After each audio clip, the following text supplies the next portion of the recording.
welcome back to Tuesdays with Turro. We've modified it to be Tuesday Tea with Turro. So today he has his normal decaffeinated Lipton tea with 2 Splenda and a little bit of half and half in there.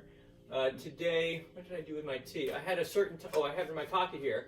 I have from TTwT. They're not sponsoring us, so no worries about that. We have rum raisin biscotti black tea. That's what I'm drinking this day. And so since we're back here with Monsignor Turro, I've been polling the people, asking them different questions they would like to know about Monsignor Turro. So how are you doing this night, Monsignor Turro? I'm doing fine. I didn't realize I was such an interesting individual. Or I thought it was just leading quite a normal life.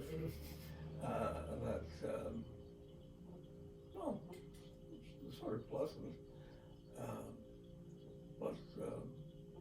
Anyhow, I'm surprised and happy to know that people are that interested in me. Yeah, for sure. In this fashion. For sure. Well, all the people that have been writing in always ask about you, Monsignor Turro. They love you and they want to know that you're doing okay. So I think this is the opportunity for them to do that. Well, so, I certainly am. Physically, I feel I'm in good condition. I have no aches or pains, in other words, to put it bluntly. Well, we're very happy to hear that. And whatever we can do to help you feel better, we are here to do that. Even though we are apart right now, I know that the people in their prayer time are praying for you, and we are doing the same for all of you as well. All right, so let's get on to the questions. I've been asking a lot of people, what questions would you like to know from Monsignor Turro? So the first question is very light. What, Monsignor Turro, do you do for fun? Oh, I guess I have to say, the very unglamorous answer, I read. And quite satisfied, relaxing in that way and passing the time. What kind of things do you read, Monsignor? Oh, almost anything, but I even read books of serious literary value. But I read anything in print, from the newspapers on up to the Bible. Very good. Many of you may not know this, but Monsignor has his degrees in German literature. So I don't know what German literature sounds like. Maybe it's very beautiful, but Monsignor has a mind that's formed to love literature, the German language, and any of you that have ever been to any of his masses and heard his homilies might have heard the poetic mind that Monsignor has. It's very beautiful how he's just able to express himself in a very poetic manner, and that comes from his particular background in German literature. So thank you, Monsignor, for that response. The second question that we are going to ask you tonight is, what is the most difficult part about being a priest? What is the most difficult part, or what was the most difficult part about being a priest? Well, the first thing that comes to mind is I never thought of my priesthood in those terms of a challenge to me and to my capabilities. I have immensely enjoyed the priesthood, and that's what stands out when I stop to think back on my priesthood. I think only of the satisfactions and the fulfillment that I've received as a priest, and I can't think back of any horrors that I've had to confront as a priest. I know for sure, of course, there were difficult moments, but none of them stand out in my mind, that I could, mention. In other words, I've certainly had to confront difficult life situations as a priest, but it never was so massive that I can remember them even now at this point. Mm-hmm. Well, following up on that, we're going through this very difficult coronavirus time, and I think you've mentioned to me personally how you feel like you've never experienced anything like this before. But in your history, you've gone through wars, you've gone through kind of crazy decades. Is anything similar to this experience that you're experiencing now?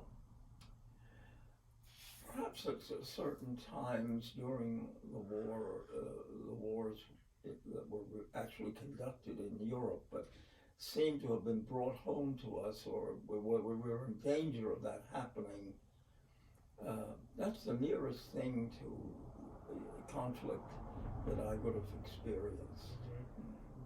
Yeah, looking at the window here, you've mentioned often that it seems very quiet out there, and that I think you said that the last time you remember it being this quiet was when the World War was announced, and then it seemed like there was this strange silence about the whole town. Yes, that's a fact. Yeah, I can remember that very clearly. Everything became very, very subdued, and people, as a matter of fact, it wasn't, individuals for me. Others remarked as well that this was kind of terrifying and took us. It was a shock, in other words. Not something that we just experienced on a daily basis. It was different, and it made a difference in our lives. How did you get yourself through that difficult time? I don't know. I certainly, of course, I've always made a ready approach to prayer in any difficult situation, whether it was nationwide or very private to me. I have, been very quick to turn to God.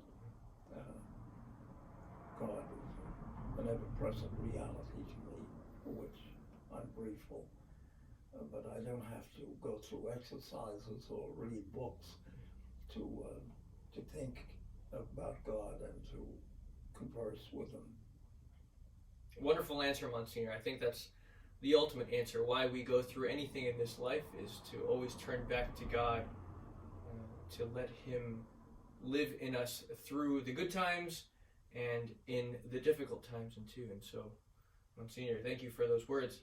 The last question we have for you: what, Monsignor, is the first encounter with Christ that you remember?